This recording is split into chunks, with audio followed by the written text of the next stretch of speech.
Who's ringing? Was that you, Charlie?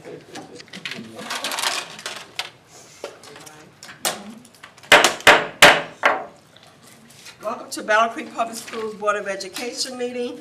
Today is Monday, October 14th. It is now 5:30 p.m. We will now ask the secretary to please call the roll. Dr. Alicia Johnson. Here. Dr. Nicole Perry. Catherine LaValle. Here. Nathan Graycheck. Art McClinney. Aye. Charlie Fulbright. Present. Patty Fulbright. Present. Thank you. We'll now meet the interpretation message. As a reminder, tonight's meeting is being interpreted into Spanish thanks to our partners from Voices of Battle Creek.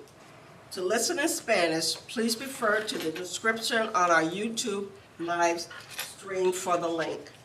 To our board members and other speakers, please remember to speak clearly and not too quickly so that our interpreters are able to keep up. Thank you. All right, the chair will now entertain a motion for the approval of the agenda. President Poole-Gray, Yes, Trustee LaValle. I'd like to make a motion that we approve our work agenda session tonight. Support. It's been moved by Trustee LaValle, supported by Trustee McClinney, that we approve the agenda. Any discussion? Seeing none, all those in favor signify by saying yes. Yes. All those opposed say no. Motion carried. Moving down to public comment. Battle Creek Public Schools Board of Education recognizes the value of public comment on educational issues and the importance of allowing members of the community to express themselves on district matters. We have two opportunities on our agenda tonight for public comment. The Board of Education requests you fill out a public participation form with contact information. As you come to the microphone, please state your name. Each statement made by a speaker shall be limited to a 3-minute duration. If the speaker represents a group, the person will be given 5 minutes to speak. Battle Creek Public Schools Board of Education will listen, take comments and questions under advisement, and not respond at this time. Public commenters will redirect all comments to the Board of Education, not to staff or other participants. Do we have any public comment? Thank you. Down to reports. Contract for a 21st century local evaluator, Dr. Anita Harvey.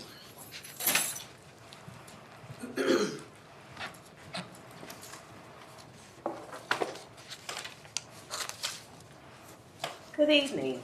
Good evening. Great things are happening in Battle Creek Public Schools, and our extended learning program, also recently named Beyond the Bell, or Bearcats Beyond the Bell, is in need of an external evaluator in order to meet the grant requirements for this extended learning grant. And so we are recommending that iEval serves as the 21st Century Learning Coordinator Local Evaluator. I've invited Program Director Mariah Bell to speak to the impact of this evaluator and also some of the program recommendations and findings so that you can understand the nature of the data that we get from this particular evaluator.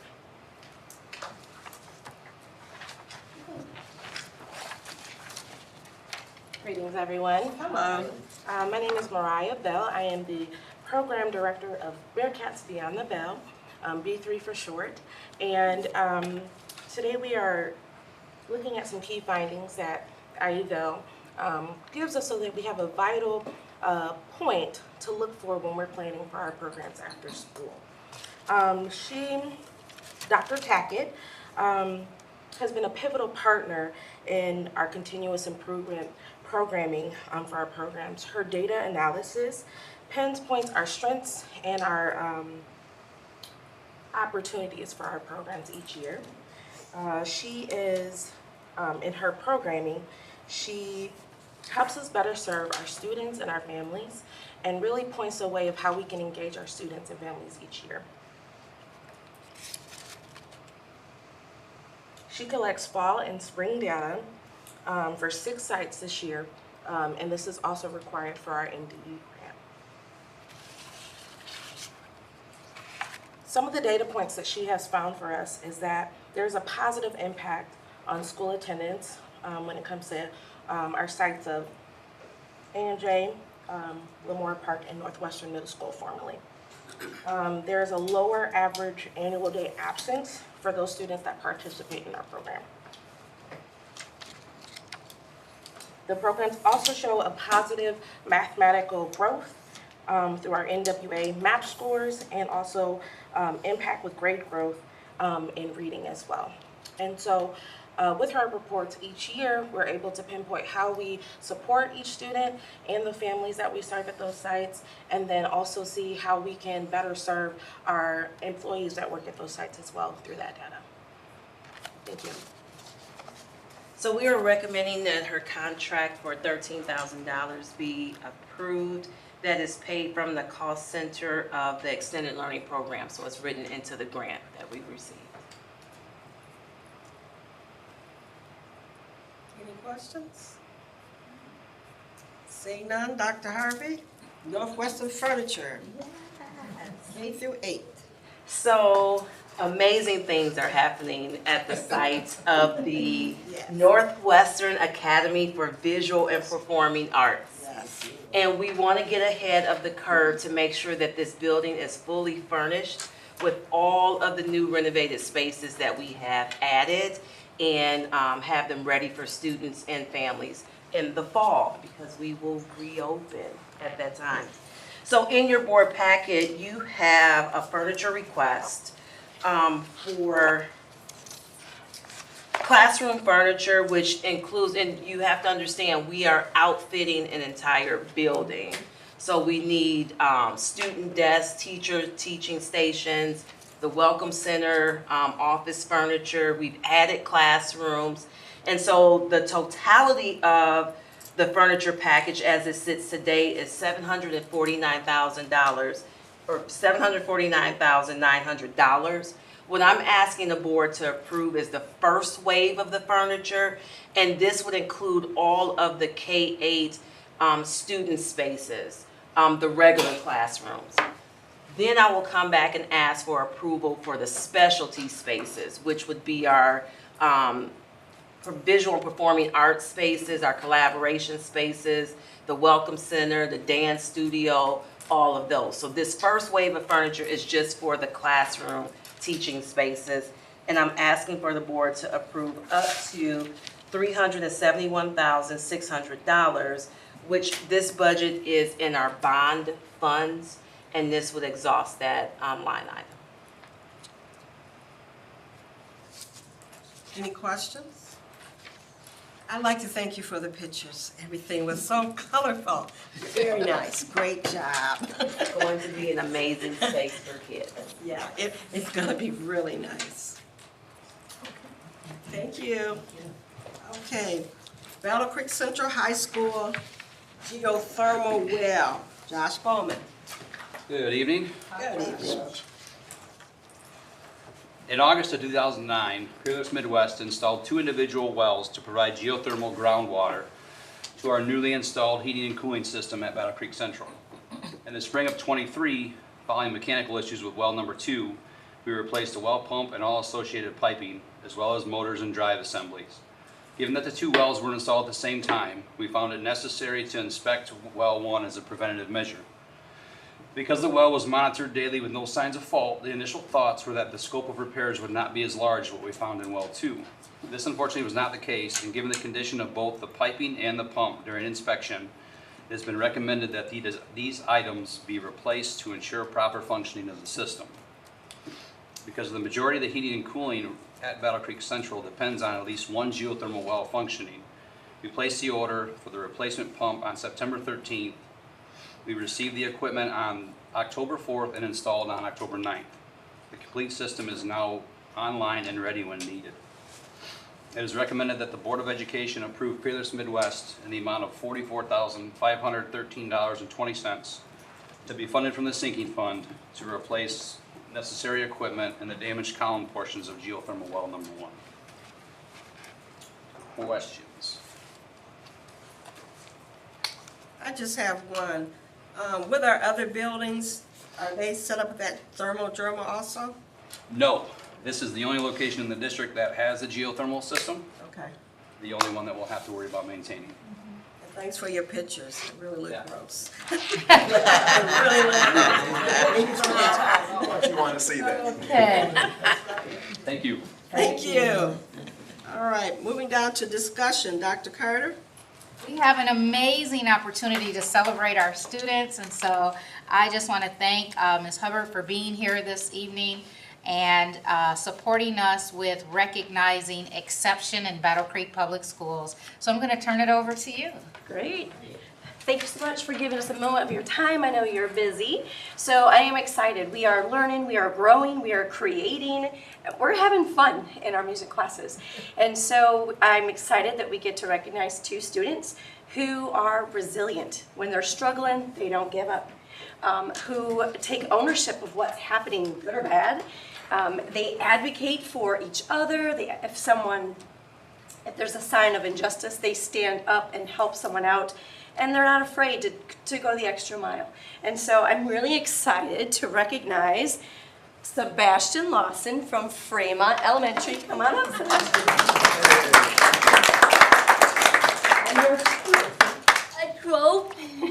And Sheila Pritchett from Anjay Kellogg. Sebastian, come on up. And there's your trophy. We'd love to celebrate you and post your pictures on our website, on our Facebook. Whoa, that says, so you want to show it to the other board members? The Golden Quiver. Yeah, so Quaver is our music curriculum that we use, and Oh, on the back of your nice. certificate, there's Congratulations. a Quaver note. and you have a Quaver note because Sebastian is Quaver's Marvelous Music Award. Yeah. Congratulations to both of you, Sebastian and Sheila. All right, we're gonna have you turn Congratulations. around. Certificate this way. Now hold your certificate. Smile, Sheila. Welcome. 1, 2, 3. All right. All right, everybody got their pictures? Congratulations!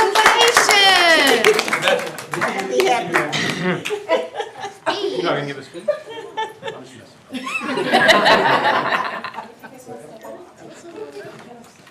So to those parents, congratulations. To the families that joined them, congratulations. We appreciate you and we are proud. Thank you. Thank you.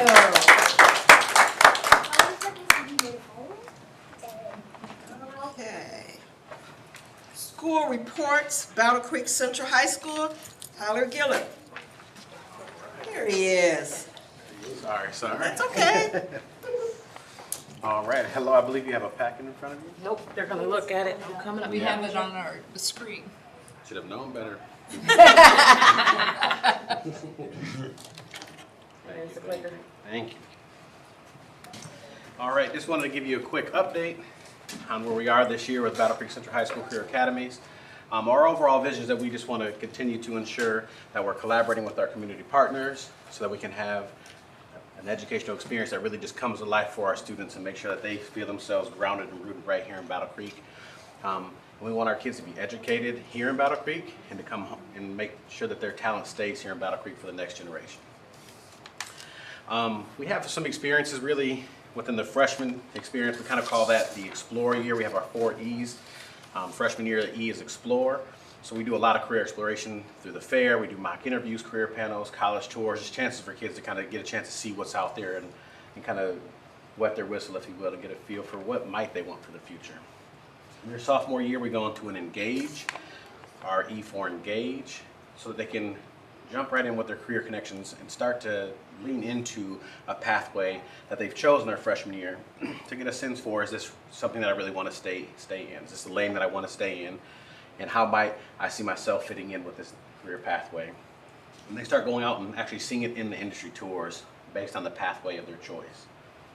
Their junior year, the E that we go with is Experience. So they've explored, they've engaged. Now we want them to get a more in-depth experience through things like job shadows, more college visits, industry internships, a chance for them to kind of put the hat on for the potential career choice that they may want to move forward with. And the last E for their senior year's exhibit. So can they put it all together and show that they've learned with a specific lens, a career academy lens within the pathway of their choice, and they start to manifest that in their junior, senior job fair, within their senior capstone class. They really do a senior capstone project a year long, and they start to apply that into whatever their post-secondary plan looks like to get them toward their career goals. This is huge for us.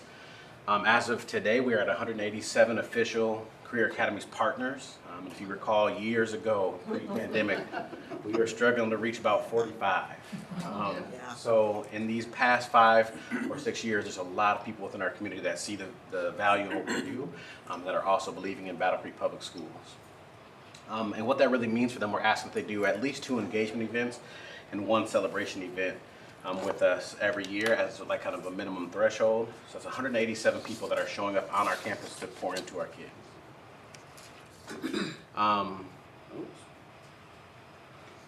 A couple of, there we go. This slide was going to be revised a little bit, so it's a little wordy, a little heavy on the language.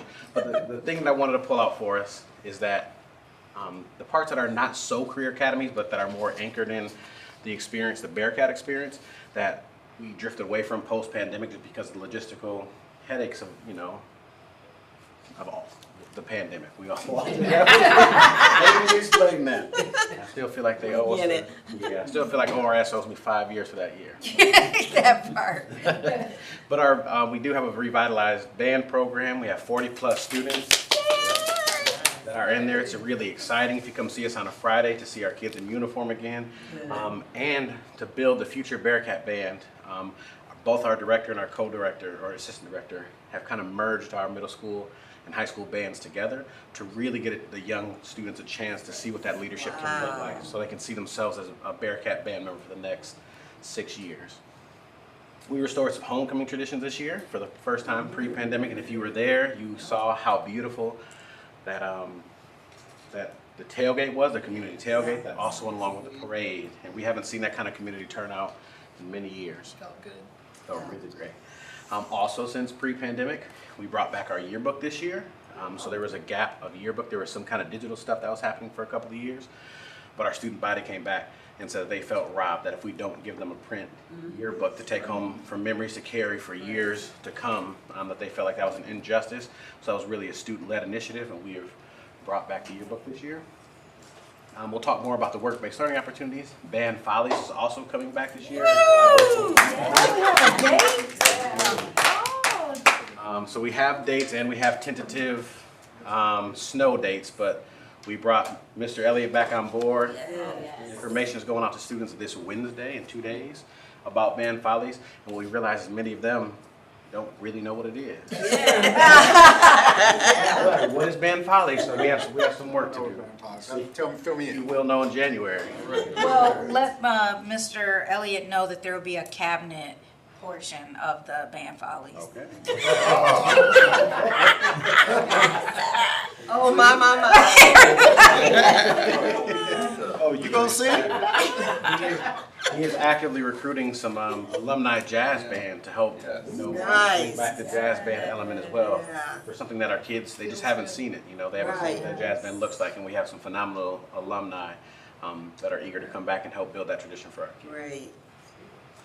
This year we also relaunched and reestablished our varsity sports class. We recognized that some of our sports programs were underperforming, and that we were really struggling with what does it look like to build student leadership, right? Student athlete leadership, but focusing on that student component first.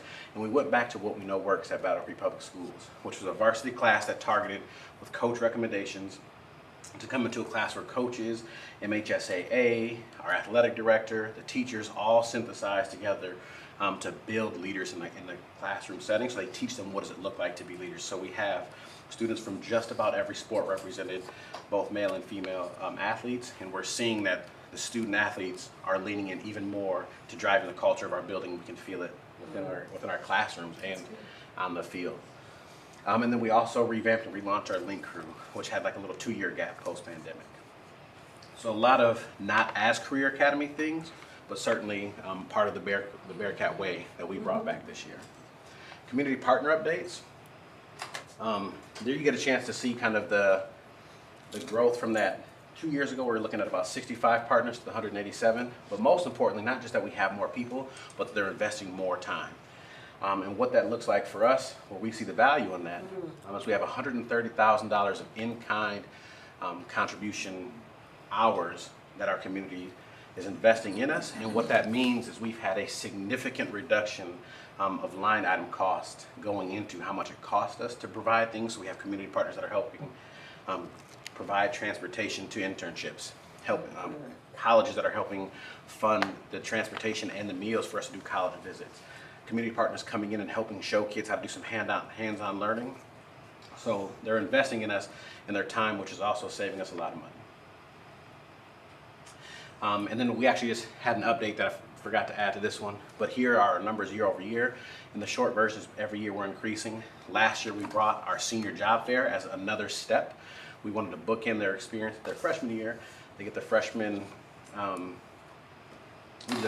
career fair where they get a chance to explore, but last year we had 45 members that came back at the end of the year, at the end of the senior experience, where seniors get a chance to, instead of doing the mock interviews, they actually get a chance to interview and set themselves up for an opportunity post-secondary. And we already this year we hit 65 for the career fair, so we've grown yet again. And this year with our senior job fair, one of our aims is that we see the value in our whole families as well. So we're going to invite families to come to the senior job fair so that we know that some of our families that may be looking for employment opportunities can find that right here at Battle Creek. Great things are happening. Oh, look at us! Charlie, them glasses. I have not a question, but a comment, but it just hit me, and I love the band ballets. I was in all the things. I bet you were. So, and I would love to see a connection, maybe even with Northwestern being performing visual arts, right? And sort of like building into what volleys could be now that we have that. So that's exciting. Thank you for all the positive updates. Yeah. Thank you for believing us and making it possible. I appreciate it. Absolutely, you're doing a great job. I'm excited about Battle Creek Public Schools, Dr. Harvey. Thank you, Tyler. Thank you so much. Great report. And following right up on that and connected to Battle Creek Central's success is the Bearcat Advantage. Alrighty. So Ms. Briggs is here to give us an update on that. There we go. Hi. So with the Bearcat Advantage, we have had a lot of exciting developments since our announcement less than 18 months ago. We have lived lifetimes since then. So as you know, Bearcat Advantage is a historic scholarship exclusively available to BCPS graduates beginning with the class of 2023. And we have had many students take on that opportunity to get into those next steps of their educational journey. Since the announcement, we've had quite a few developments. We have increased student engagement and post-secondary exploration opportunities built right through career academies and also expanding upon some of the things that already existed. We've established a partnership with the Michigan Colleges Alliance, which includes the top 15 private schools in the state. The Bearcat Advantage students enrolled in GVSU are receiving supports previously reserved for the Pipeline Scholars. They had such success with that program. Those have been extended to our Bearcat Advantage Scholars beginning with this fall. And we also have begun outreach to lay foundations for partnerships with additional universities, including HBCUs across the country. Since the announcement, again with the class of 23, 61 students are receiving the Bearcat Advantage this fall. So with the class of 23, we had 43 originally accept, 32 of them enrolled in the fall of 23, and 23 of them continued to be enrolled this fall in 24. With the class of 24, we had 42 accept and 38 begin their courses this fall.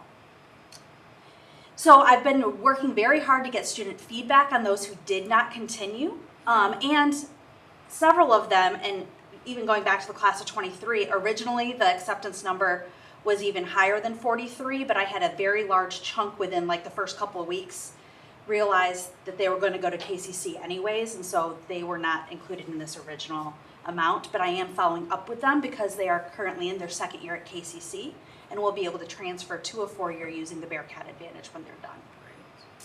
So out of those numbers, the shifts came from a couple of things. First of all, we did have 8 additional change to KCC before the start of their semester. We had 2 switch to a trader certification program. 1 cited financial challenges, and we're going to discuss how there are still some financial barriers outside of what's covered by the Bearcat Advantage. 5 faced academic challenges mid-year. 1 left school for personal challenges. Another one had a poor school fit. I mean, it was 2 weeks into school and they were calling me saying, I can't do a 400-person lecture. And they're going to KCC in the midtime while they get their new, while they figure it. This student is committed to continuing their education. So we're helping them support and figure that out. They're attending KCC in the meantime to keep their, just their progress going. I had 1 who switched to a non-Bearcat Advantage eligible college or university. And there are unfortunately 7 that are unknown because students are not ready to reach out and say, hey, I stopped out of school for this reason. It could be, personal reasons, a sense of disappointment, things like that. I've been reaching out continually to try to contact these students, but also, giving them the sense of privacy short of stopping at their houses. I've been reaching out as much as I can. And some of them are my neighbors, so sometimes I do stop at their house. But I'm continuing to reach out, and I continually follow up with our current students as well to help monitor with that. So as you know, the Bearcat Advantage does cover up to 100% of the tuition and mandatory fees at eligible 4-year colleges or universities in Michigan, or nearly 100 HBCUs across the country. As I mentioned about the students who are at KCC now and may transfer later, they have up to 6 years after graduation to utilize their funds, and they do have to have been in BCPS for at least all of high school.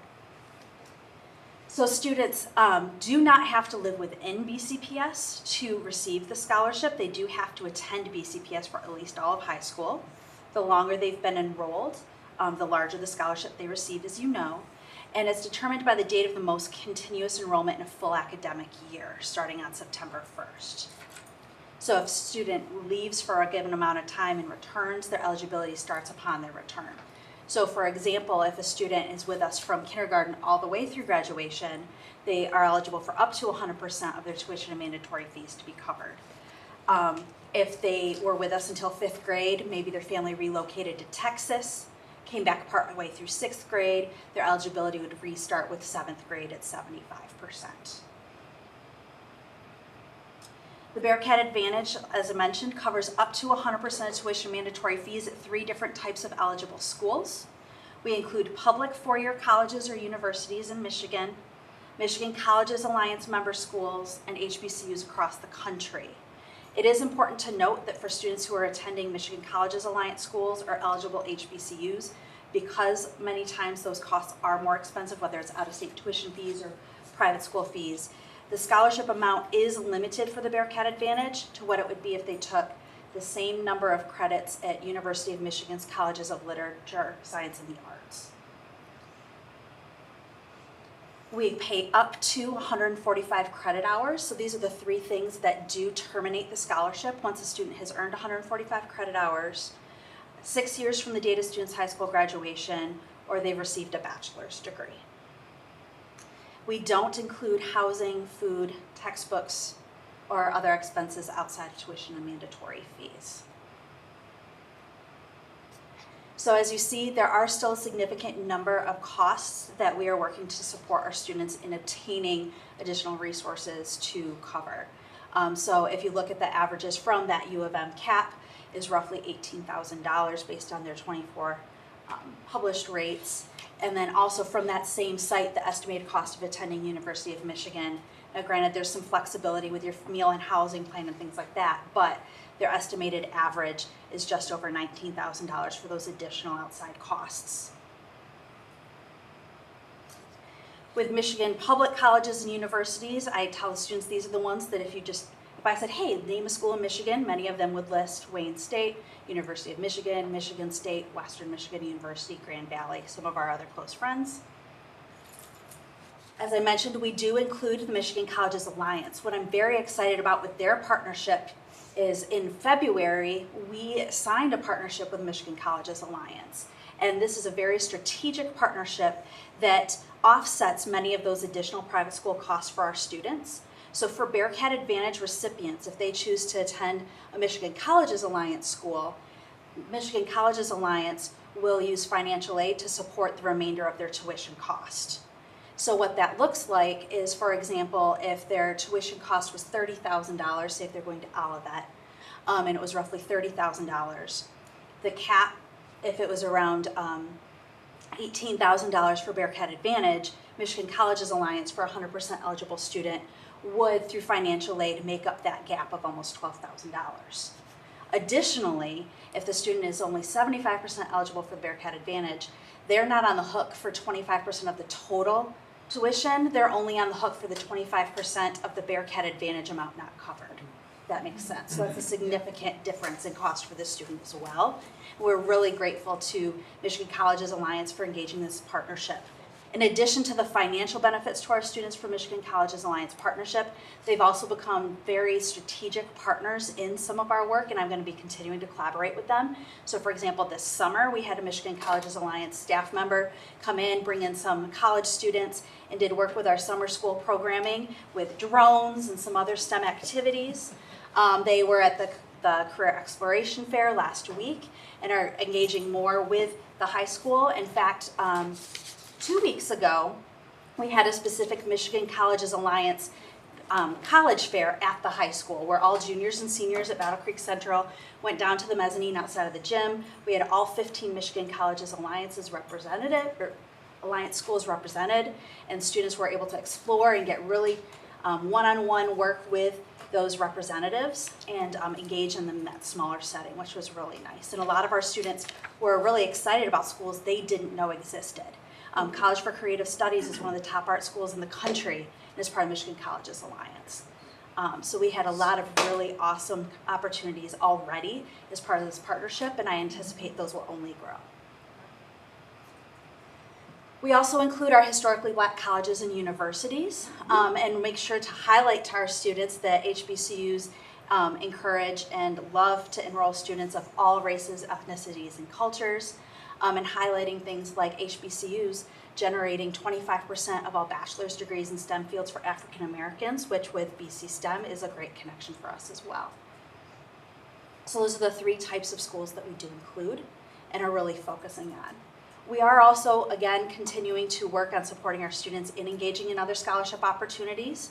We help connect them with legacy scholars. We already have our SEED awards. We collaborate with our college advisor and high school counselors to connect them with additional scholarship opportunities, including those through the Education Foundation and the Battle Creek Community Foundation. And plans are already underway with the high school team to make sure that we're diving into that FAFSA completion. I didn't include the numbers in this deck, but I am very excited to share that last year, while most of the country was dropping in their FAFSA completion rates because of a lot of the challenges with reformatting the FAFSA, Battle Creek Central's FAFSA completion increased by 10%. So we were very excited about that. So looking forward, we're going to be continuing to collaborate with the community to help students address additional financial needs supports. We already had one community member scholarship revise how their scholarship was written after conversing with me about it, so that the scholarship is more flexible on their end for the students, and it can address things that are more than tuition.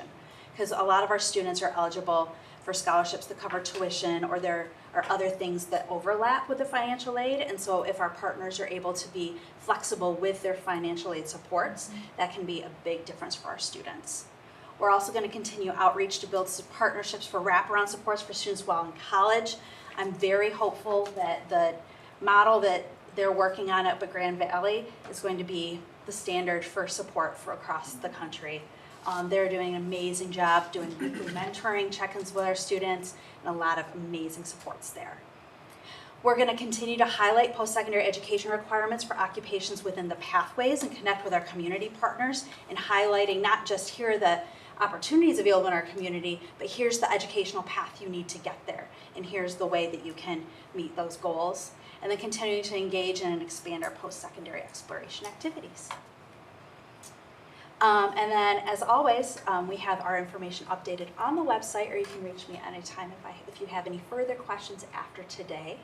But I'm happy to answer any questions you may have now. Any questions? Yes, thank you so much. I'm excited about this. So the student feedback slide. So the second Yes, ma'am. top reason is academic challenges. So I'm Yes. curious, what's the feedback look like? So now that we see this data, how are we preparing students, right, to be Absolutely. college and career ready? And I'll tell you that from a few students that I've talked to, one of the biggest challenges or the leap that they're having to take is, and I don't know if this is true, but they said, I haven't had homework before. So I get to college and that's a shock for me, right? So it makes me think about how can we better prepare our students, right? The other piece of that is some of that exposure, right? The being shocked when you get to college, and I love that the colleges come to us, and right, I'm wondering about opportunities to expose students who probably haven't.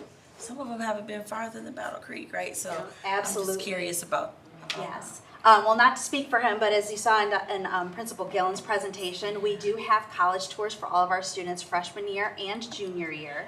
And then we're working on supporting with additional opportunities as they arise, but those are the bare minimum opportunities, getting our students out into campuses. We're working on collaborating, such as I said, with Grand Valley State. Really, they're taking the charge in those wraparound supports. They had a special orientation for our students where they went in a week early. They moved our students in. They walked to class.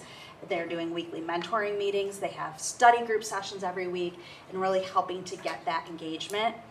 And I know that, we spoke actually, I think it was in May or June, with Principal Gillen and the high school team are partnering with Equal Opportunity Schools and really focusing on transforming the culture in our secondary schools, and really focusing on highlighting the importance of taking rigorous courses. You know, so students there's two sides of it, right? Making sure our coursework is rigorous and encouraging students to take rigorous coursework, right? Because you can strategically take classes with very little homework.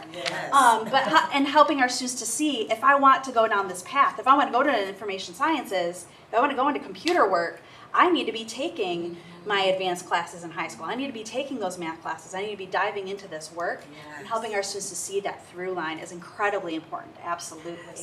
And, helping our students, like I said, tap into those resources once they're there. So the students that did have those academic challenges, those weren't stopping before school started academic challenges. They were students who were unable to continue, whether it was continuing their eligibility for Bearcat Advantage, because we do require a 2.0 GPA, or maintaining their eligibility at the college or university.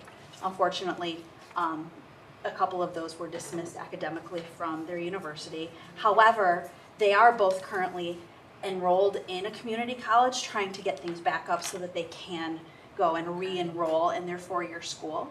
So I am very excited that our students are showing a lot of resilience, and if they hit a stumbling block, some of them are saying, you know what, this isn't gonna stop me. We're gonna keep going.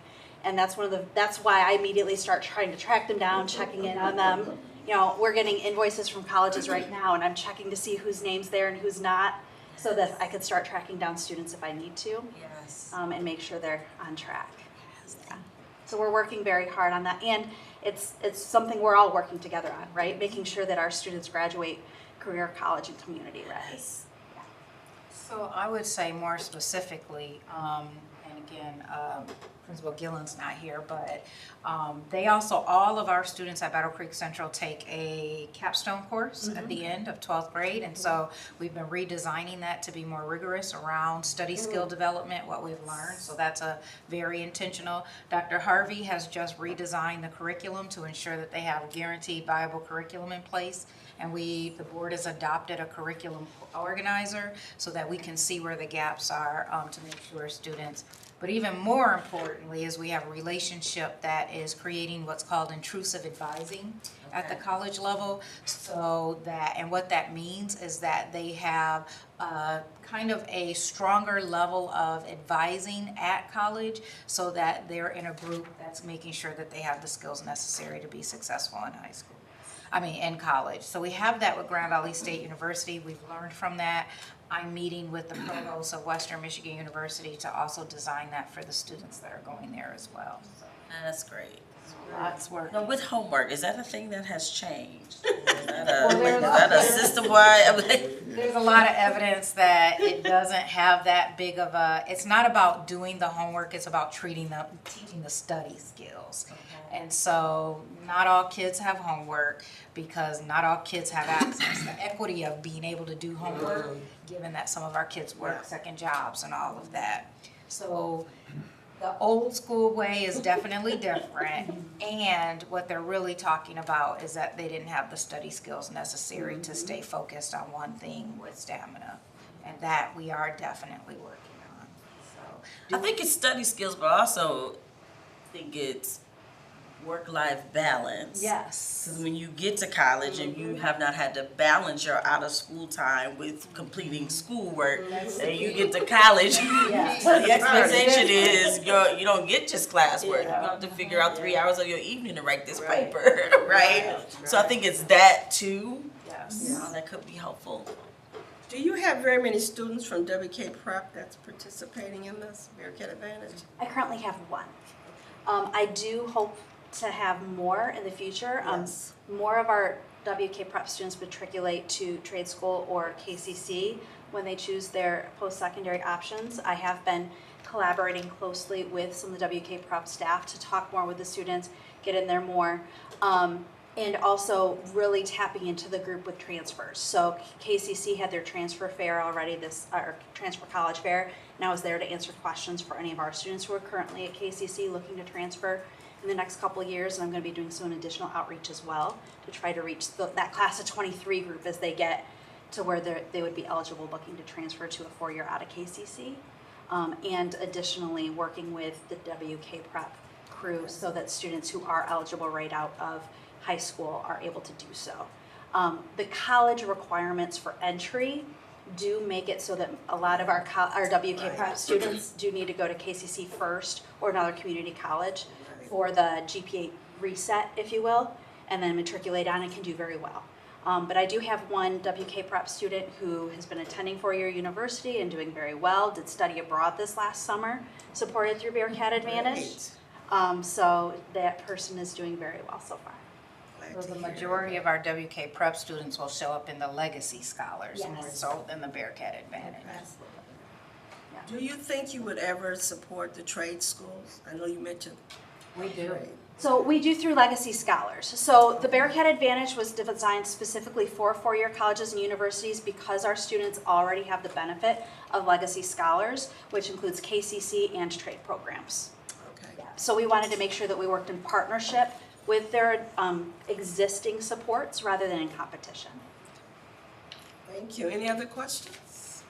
It's pretty exciting. It is very exciting. Great job. Thank you for your follow-through on our alumni that are on their way to that pathway of college work. And that support to see a familiar face has got to be a plus. I just thought about it. I would hope so.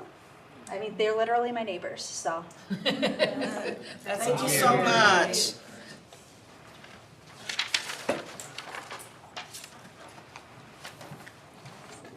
Okay, moving on down to the Michigan Association of School Board Delegate Assembly. I'm going to call on Trustee LaValle for that.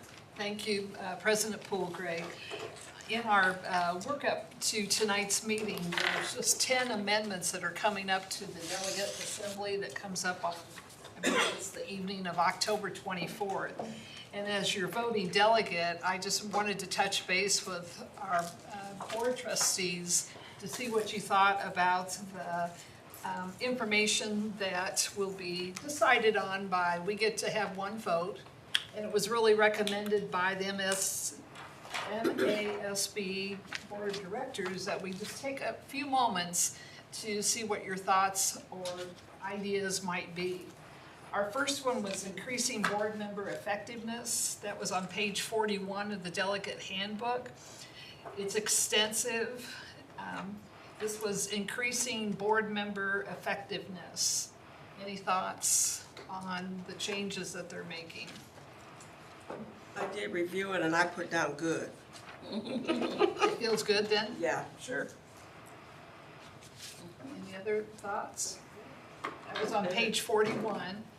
The next one, traits of effective school boards, and that was on page 42. And from what I could see is just one word change, which is kind of nice to consider. And traits of an effective school board members, the word they're taking out is guidance.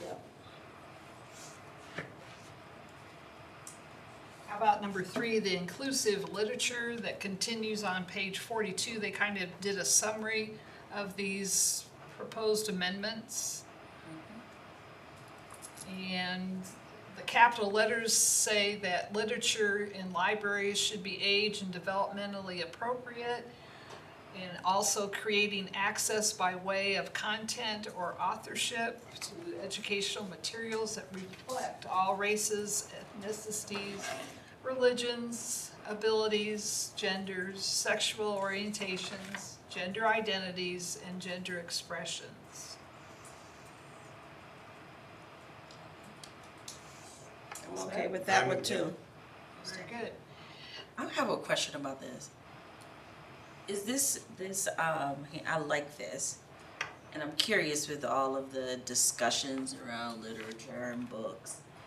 Is this something that all districts are required to abide by, or? This is through the Michigan Association of School Boards. Yeah. And it's a recommendation that local districts could depend on. So they don't have to, but it's, okay. It's just, it keeps, school boards are supposed to be local input into what, as the districts need to go forward with these issues. And to know that they've got already that G5.30 inclusive literature. I guess it was adopted in 2022, now it's being just revised to be kept, made improvements. But it just offers guidelines. To add on to that, I think it's also more just, well, kind of what she said, but a recommended guidebook. And the example I'll give is when I first got on the board, in the Michigan Association of School Boards rules and bylaws, they changed and added the word sexual orientation and gender identity, which was like ding, ding, ding for me. So I brought it back here, and then we changed ours. So we didn't have to, but it helps when, if the state school boards Supports it. Exactly. Yeah, So got a little backup. just like Offers consistency too. But should a district go a different direction, right? So we've heard discussions about districts saying, we don't, this isn't saying that they have to do that. I think it's whatever the makeup of the board is, or the city, or They don't have the power to make Right. it. Districts do. yeah. Strong suggestion. Okay, thank you. Going on to literacy skills that you saw on page 43 of the handbook, you see them adding in a very important consideration for dyslexia. Once again, professional development for teachers to become proficient and maintain proficiency in the art of teaching. What I really liked, they included in part E of literacy skills, the science of reading. I would make a suggestion to them, they need a capital R on reading. So it's just where, to know that the School Board Association is respecting what science of reading is meaning to our school districts is pretty important.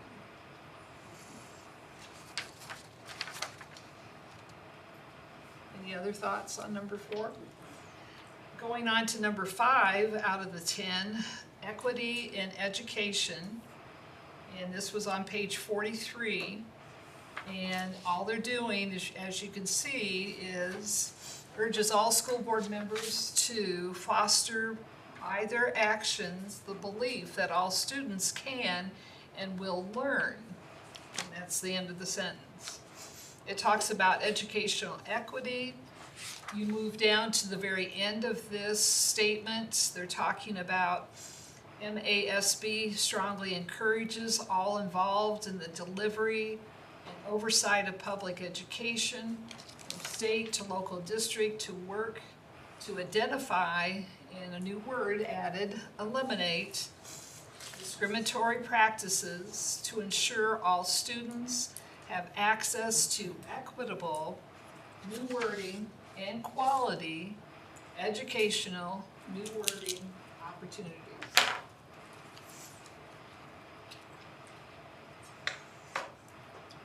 Any other thoughts there? I like it. Pretty powerful. Going on to eliminating barriers to learning. This was number 6. Basically, they just added a number G, assuring schools create a supportive and safe school climate. We really believe, or I guess the association believes, that teachers require a safe and welcoming environment to help the learning achievement of their students. I'm only surprised that statement wasn't already there, though. What, the G statement? It's going to be added, it looks like. On to safe and secure schools. Looks like this was added in 2021, but we'll have a revision this time at the delegate assembly. And it's on page 44 here that they're adding language to develop robust school emergency operations, response plans, and crisis intervention plans with parents, families, teachers, mental health professionals, school and private, law enforcement personnel, social services workers, and appropriate community resources. And plans should include a risk and threat assessment to determine the proper training, technology, and processes to implement in order to mitigate risk. Any thoughts on that?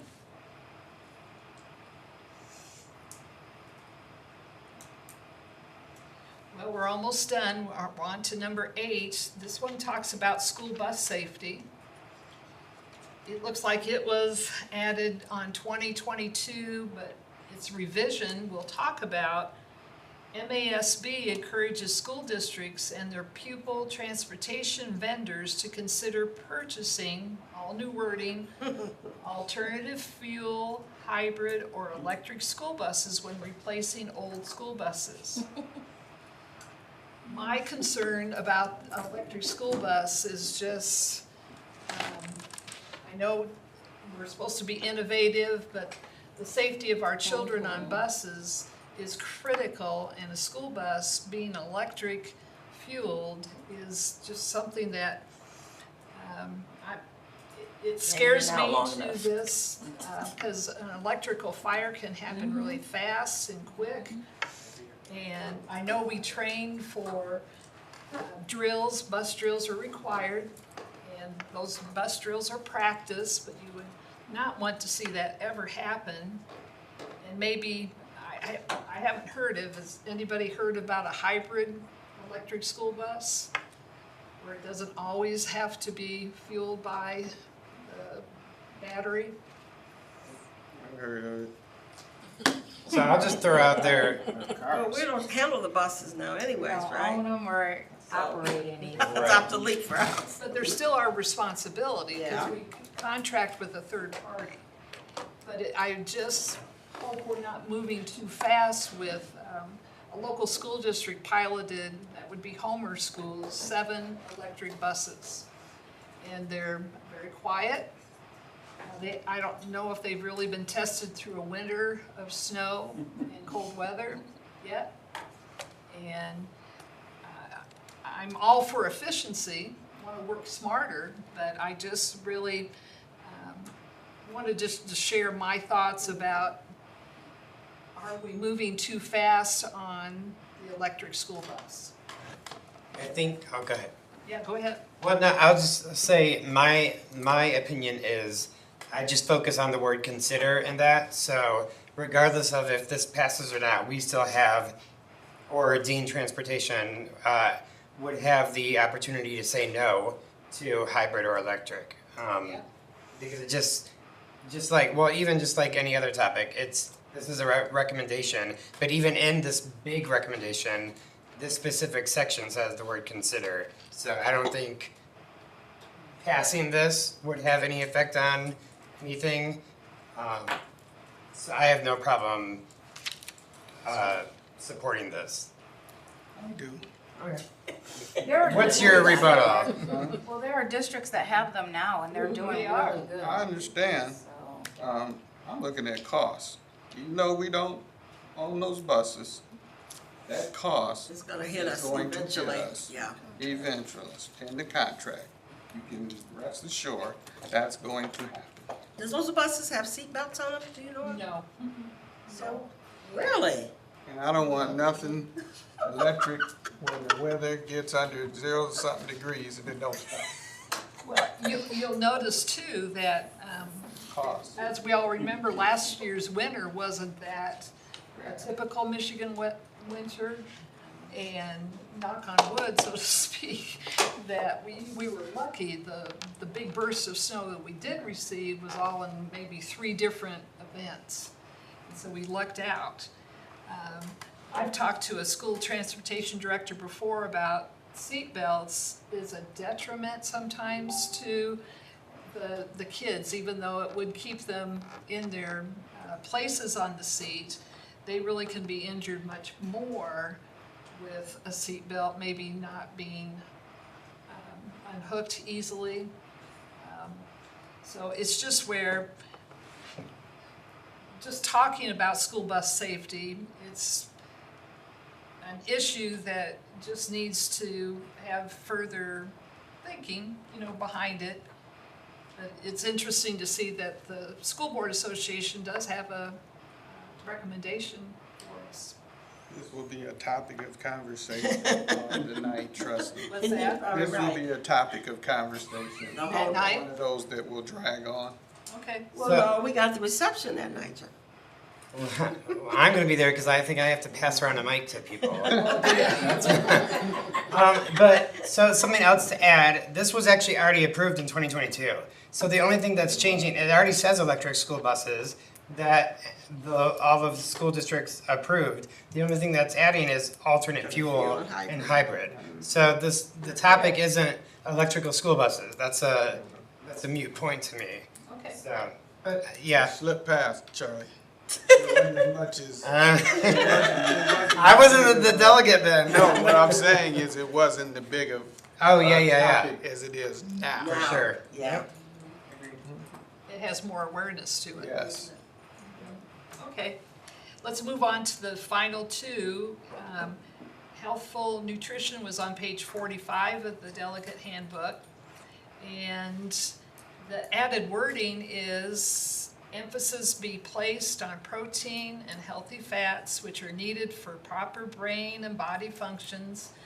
Carbohydrates and refined sugars should be limited. That's all new languages in there. And MASB does believe all decisions related to such programs should be made at the local level with the input of school personnel, parents, health advocates, and professionals. And they're just really being proactive, I think, for health and development of students.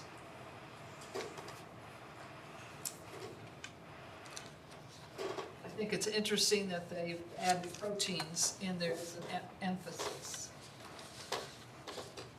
That last one, health curriculum and policies, is on page 46. And just very briefly, it's looking at school health policies, something that's been added in to go with current law. That D is age-appropriate techniques to recognize child sexual abuse and confide in a trusted adult, as outlined by Aaron's law. And then there's a whole big string of numbers, which is the actual law that's been highlighted. Another addition is the word aiding students in obtaining information about emotional and mental health issues and how to identify them, assist fellow students, or seek assistance. And the note that's been added to this amendment is a committee wanted to include that specific reference to child sexual abuse in Aaron's Law, which was adopted by Michigan in 2012. And then I think they snuck one in on us on educational research and program evaluation. All that was just a word. A date was taken out of it. It just says the committee wants to remove a date from as the report continues to be updated, which is educational research and program evaluation.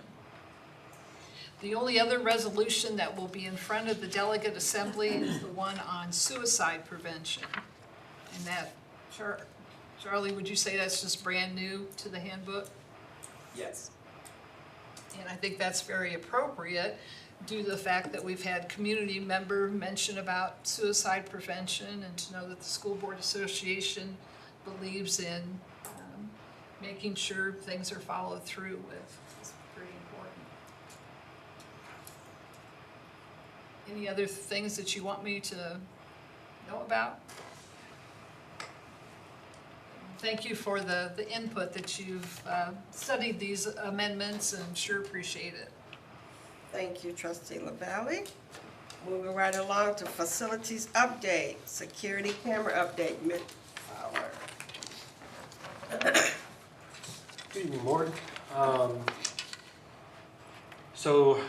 Ms. Briggs' story about a 400-student lecture, this is a quick segue, reminded me of a story of an undergrad who was at the top back row of an exam, a lecture hall, and he was taking an exam, and the professor said, "Sir, time is up, can you please come down?" So he's scribbling in his book, "Sir, come down." So he closes the book, he runs down the stairs, there's a stack of exam books right here, and he says, "What are you doing? Time's over."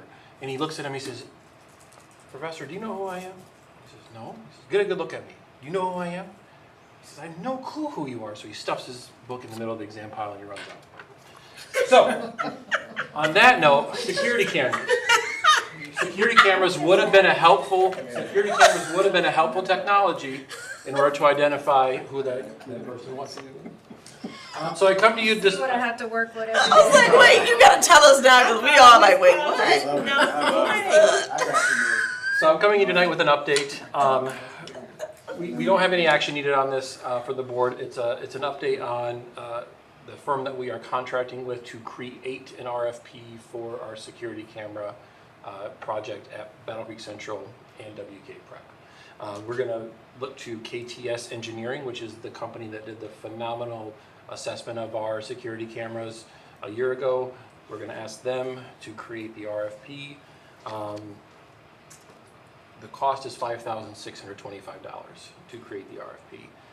Next steps is to engage stakeholders who want to involve law enforcement, building administration, building leaders, district leaders on what the RFP should look like, go out for bid, and then my plan is to come back to you at the end of November, possibly December, with an update on where we are with the RFP out on the street. But I do know that security cameras are an important topic for the board, and so I want to provide you that update. Happy to entertain any questions that you have. Thanks for listening to my story. I do have one question. Yes. I probably should have sent it in, but I just recently was talking with somebody. Our security camera update our system. I recently ran into someone. Their school is using facial recognition. Does our system, is it capable? So I'll say that we have not identified, we have an idea of what system we want, because the one that we're going to use at Northwestern right now, it'd be silly for us to go one direction and another one. That system allows you to add cameras that you can add AI to. So it's not necessarily the system itself, it is, do you buy certain cameras with certain licenses? And so one of the questions that we'll be asking is, what are the strategic places where we need cameras with AI technology enabled? So far, consultants have said main entrance. So there's certain places it wouldn't make sense to put AI on all of our cameras because it's just incredibly cost prohibitive, but to be strategic about it.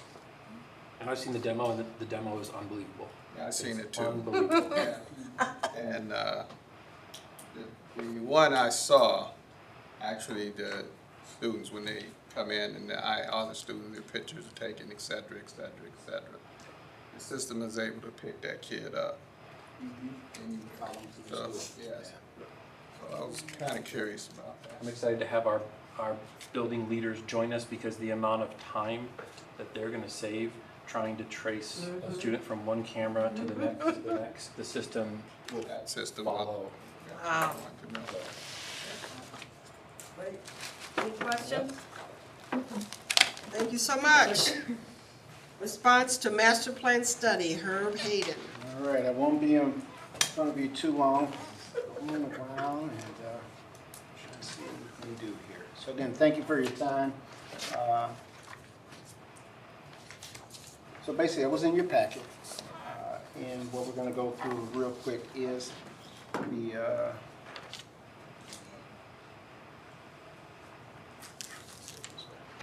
all right, there we go.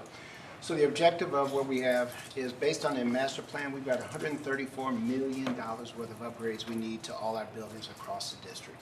We all know it, 75 years is the average age of our buildings. We have a lot of things to do. However, what we're looking to do is for this mill that we're going through in May of 2025, we look to generate approximately $20 million and $1.7 million annually to our sinking fund. If you guys are aware of our sinking fund, Josh just spent about $40,000 out of it to get a heat pump for something else that won't come out of any other district funding. That sinking fund is critical for things that come up in our building, so that's what we want to go through first. Okay. The financial overview again, the bond is going to come out in May of 2025. We just want to secure funding for the key capital improvements that again require no increase to the taxes. And the bond proceeds will be about $20 million. Sinking fund renewal that's up in 2029, we're going to still keep that $1.7 million per year. That gives us $17 million that for heat pumps, HVACs, anything emergency happens and comes up, we have that right away. And then we'll supplement the other $102 million with just funds, grants. Mitch has been doing a great job of finding those, sourcing those. We'll look to go through those as well. Again, no new taxes, just progress. So Kim, who will be our politician, and says she will be the one to get this message out, will make sure the community knows that this proposed bond will result in no increase in the taxes to the community. This bond will allow us to make us critical improvements in our schools and learning environments for our students without raising the taxes. And again, can I say that again? No new taxes. No new taxes. Just progress. Okay? Priorities basically are going to be safety. We talked about that. That's something that has been a priority for me since I came in. Mitch just talked about it. Our cameras, our emergency operation plan, which is coming to fruition, and then student learning and recreation, which will be a tie-in to the community. So we kind of work on some high visibility projects, and then long-term sustainability and accessibility. So again, we will have access to our schools, and we'll also be able to long-term sustain what we have already. Again, we have older buildings, so we definitely need to make sure those happen. Okay, I'm going to go through those real quickly. Safety and compliance are definitely the first one we want to go through. Projects that address immediately safety risk and compliance with standards are our top priority. Make sure ADA accessible, make sure all of our cameras, all the things that we need to have accessible in the district, work towards that. Impact on learning, investments in enhanced instructional spaces and technology. The other thing we talk about is making sure that with the technology, and Mitch was saying with our cameras, we have to have that technological infrastructure before we put those things up. So making sure we have that in there. Long-term cost savings projects that reduce operational costs and increase energy efficiency. Listening to the discourse about electric vehicles, I do have a pushback for that one. It would be great, not only would they not, the starting of them, but they're heavy. That's the other thing. I don't know if you guys heard about electric cars. Exactly. They're very heavy, so it's something we want to make sure we look at too. But again, looking at accessibility, long-term costs, community engagement.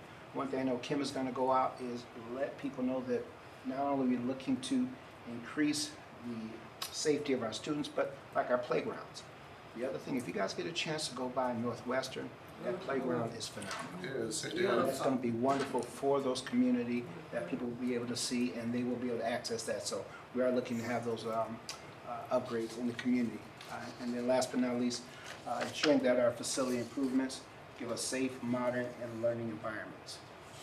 When the phase it in, one thing again Josh is really good about and has helped educate me is making sure that we phase these projects in. So from 25 to 27, immediate safety concerns, security cameras, building access, doors, windows, other infrastructure repairs. Again, this will help keep our buildings cost efficient, keep them safe, and all the other that we want to do. Rationale is just addressing the safety and accessibility. We're also completing the high visibility projects that we talk about, those windows, security, letting people know that your kids are going to be safe. And now again, we do know some things will happen. Murphy's Law will creep in. But as long as we have those safety procedures and the cameras in place, it should help reduce them and it'll help build our community trust, which is something else we want to do here in the community. Next phase going from 27 to 30. Again, the sinking fund and other available fundings, building renovations and upgrades to technology infrastructure. Again, mechanical, plumbing, electrical, and other building envelope needs. You know what it is that we're going to have to put into? We're going to have to put money into buildings. We're going to have to put money in the buildings.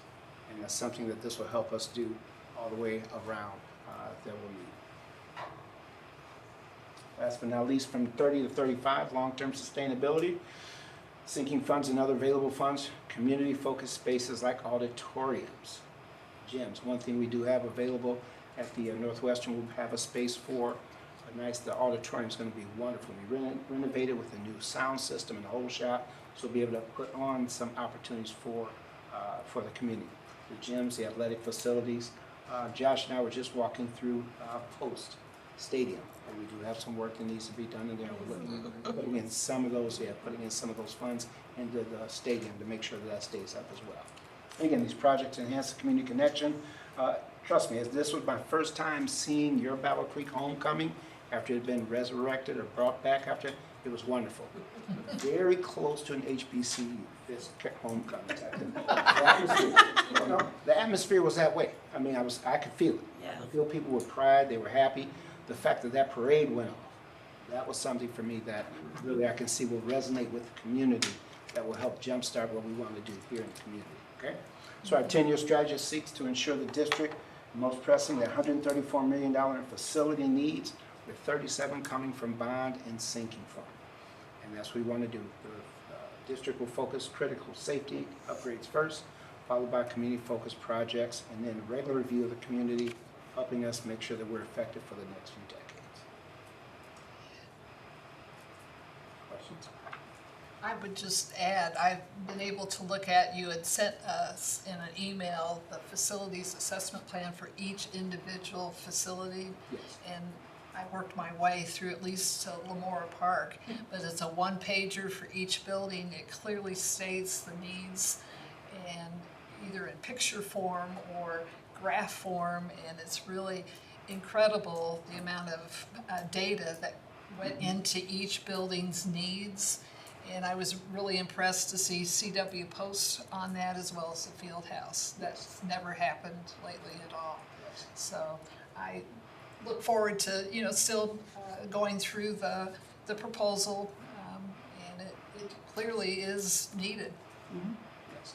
And again, going to the politician here, and I'll leave that work to her to drive that to the community, but just making sure we have the visuals in place so the community will see. They're putting this money into this, they're putting that into that, and hopefully that will be the magnet that will draw students back to the district. Yes, sir. I've been finna be the old man again. So I appreciate the work, but again, I'm gonna throw this back out there. I know these buildings, we need to invest in these buildings, but I'm gonna keep saying it till I'm not here, and I may not be around to see it, but at some point, we're gonna have to think about the way that our district is set up as far as these buildings. We're gonna need new buildings or a campus. We cannot, this district cannot keep throwing money into these old structures. At some point, some board is going to have to sit here and make that hard choice and take it to the community. I have to agree with Trustee McClenny on that. Catherine, I did the whole presentation in 2 weeks at work. So it was very interesting, very detailed, and I was like, oh, wow, I didn't know all this. You're right, we gotta do some, not me. I'm done in 2 months, but like you say, a new board will be around, and they're going to make some tough decisions. I would agree. Yeah, and I like the fact that you have everything in phases, so they can see exactly what's gonna take place. Yeah, excellent job. And again, Josh does a wonderful job. He has a wonderful thoughts on what is needed. And to your point, there are some things that are just end of life. Yeah. We understand that, but Yeah. End of life. that's a real term. That's Yeah. a real term. So we understand that, and that's why we're also phasing in the things that are most important to the buildings that we plan on. Yeah. Absolutely. I would add that we're pretty clear that there will be some discussions, to your point, in phase 2 of this around what buildings we need to think differently about, and alongside that will come a request for either going out for another bond or something like that. Tonight, we really wanted to come forward because we have a very short window for a 0 increase millage, which I think is being fiscally responsible to the community to not ask them to raise taxes. And so there's a very small window, and the way you're able to do a 0 mil increase is because we're retiring some old debt and we're asking to replace that with some new debt at no cost to the taxpayers, okay? Outside of that, you would have to go out for a bond that asks for an increase in mills. We're just asking to recapture some of the mills that the community is already paying. So I think we have to stay on message, no new taxes, just progress, because I don't want anyone to receive us as saying we're trying to do another one in this short window. There will come a day where we have to have that conversation again, but given the considerable level of $134 million worth of need, this is an opportunity to carve off at least the priority phase of safety and security. So that's the I request. think it's important to be proactive. Yes. And if we can get no tax increases, that's to everybody's advantage. Absolutely. Yeah, by no means, I don't want in the public, because I have had people ask me about that before. Are you saying we need to increase our taxes? That's not what I'm saying right now. I'm just saying at some point, these buildings have a shelf life. I think we've extended the shelf life on some of these buildings. And I'm just saying that's gonna be a hard conversation. Absolutely. And it's gonna have to be had. Necessary. Dr. Johnson, I feel like you had a question. Oh, yeah, I was gonna say the education of what you just said about why there isn't an increase is gonna be really important to the community. Yeah. Assuming that people don't understand how that works. So the best we can simplify how that works, the better. Once the decision to move forward is made, then Yes. we run on roller skates to start. Because normally we have a little bit more of a runway. But the other reason I'm saying is after May, you lose this opportunity. Yeah. And so I acknowledge that it's gonna be a heavy lift for the staff to try to get this done. But we don't wanna we need it, so we don't want to lose it. So yes, I will get out talking points, all of that. It'll be a race to the finish line. Thank you so much. Okay, moving down to public comment. Thank you. Okay.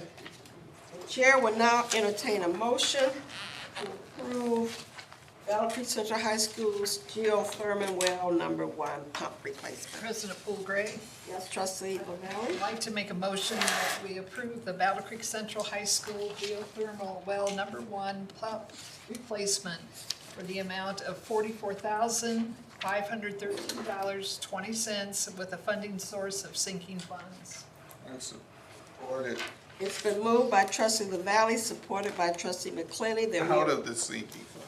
I had to put that in. That we approve replacing the Battle Creek Central High School geothermal pump replacement. Any discussion? Seeing none, all those in favor signify by saying yes. Yes. All those opposed say no. Motion carried. Okay, the chair will now entertain a motion for the approval to launch a bond campaign. President Poole-Gray, That's Trustee Johnson. Dr. Johnson. I'd like to make a motion for the approval to launch a bond campaign. Support. Hey, it's been moved by Dr. Johnson and supported by the majority of the board for the approval to launch the bond campaign. Any discussion? I'd just like to say the last bond campaign went really well, and looking forward to that success with leadership. Dr. Carter. Thank you for being the chair. Next. All those in favor signify by saying yes. Yes. Those opposed say no. Motion carried. Superintendent comments. Yes, as some of you may have already seen on our Facebook website, we really did celebrate the students who came to be part of our strategic planning process. I just want to commend them for being a part of the process, making their voice heard.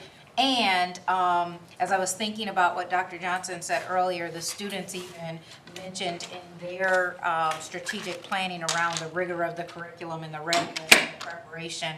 And so we are really thinking through that, but hearing it straight from students was a powerful opportunity for us. And I am so excited about where we're going to move forward as a district with them being the drivers of the process. Finally, I want to end with October is Principal Month. It's National Principal Month. And so if you haven't already done so, please take a moment to celebrate not just the principals of the buildings that you're assigned to, but all of our school leaders, because they show up and show out every single day for the students that we serve, despite all of the challenges associated with running a school. They are literally CEOs of small educational institutions. And so we want to praise, celebrate, and thank them for their hard work and dedication. We see you, we appreciate you. Demela. Board member comments. Trustee McClenny. Yeah, I just wanted to take a moment here and say how much it was really nice to see the homecoming parade again. Somebody with the last name McClenny, I don't know if she's related or not, but did a good job. It was a big hit with the slingshots. Yeah. They will be back next year for some reason. getting one. We get. I'm getting a pink one. We couldn't get the Corvette Club, but that's okay. The slingshots, people came through, and it was a big hit. And I appreciated the diversity that showed up. I mean, it had, you had Hispanic, and they brought, the culture. And I mean, it was just, I missed it. Yes. And I'm really happy to see that we got Follies coming back for those who don't know. You will find out. The big band, the jazz band, I just go and sit there just to hear them. So I'm really happy to hear that. Yeah. Some things are, we do new stuff, but some of the old stuff is what makes this district. Yeah. So I'm really happy to see that. I'm good. Okay. I want to build Dr. off of Johnson. that. I had a good time at the tailgate, and I agree with you, the diversity and even the age diversity. So I really appreciated having the bouncy houses. There were so many kids that started to tip over.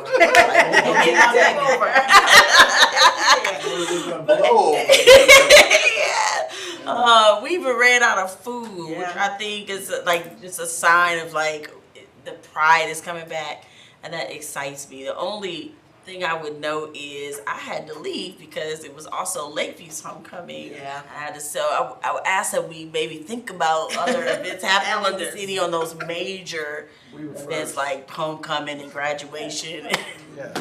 We were first. I'm sorry. I just want to get that out. The point is the sharing. Yes. You know, it's still gonna be a little salty. Is there any other board member comments? Madam President? Yes, Fulbright. So as you may or may not know, today is Indigenous Peoples Day. So I wanted to offer a land and people acknowledgement. We honor and appreciate the land on which we stand, offering gratitude and appreciation to the ancestral stewards of the land and water that support our common life in this area, namely the Nottawasepi Huron Band of the Potawatomi, the keepers of the three fires. We pay respects to their elders, past and present. Those of us with European ancestry remember the harms done by our ancestors in the colonization of this land. Please take a moment to consider the many legacies of violence, displacement, migration, and settlement that bring us together here today. Okay, I just have two announcements. Congratulations to Dr. Carter for being the interim chairman for the Promise Zone. And then for Trustee Fulbright for the Community Spirit Award at his home school, Lakeville High School. I'm gonna give you a clap though, Charlie. Sort of like our Hall of Fame where it's pictures now hanging in the walls and stuff, so congratulations to Art's both. gonna acknowledge Lakeview, so I know. Only time. Anything else to come before the board? If not, this meeting is adjourned. That's the only time you're gonna do this. This is the first. It's what? Still on. Get me in trouble. Y'all heard that? Look at me, I'm just looking. Where's the red? They know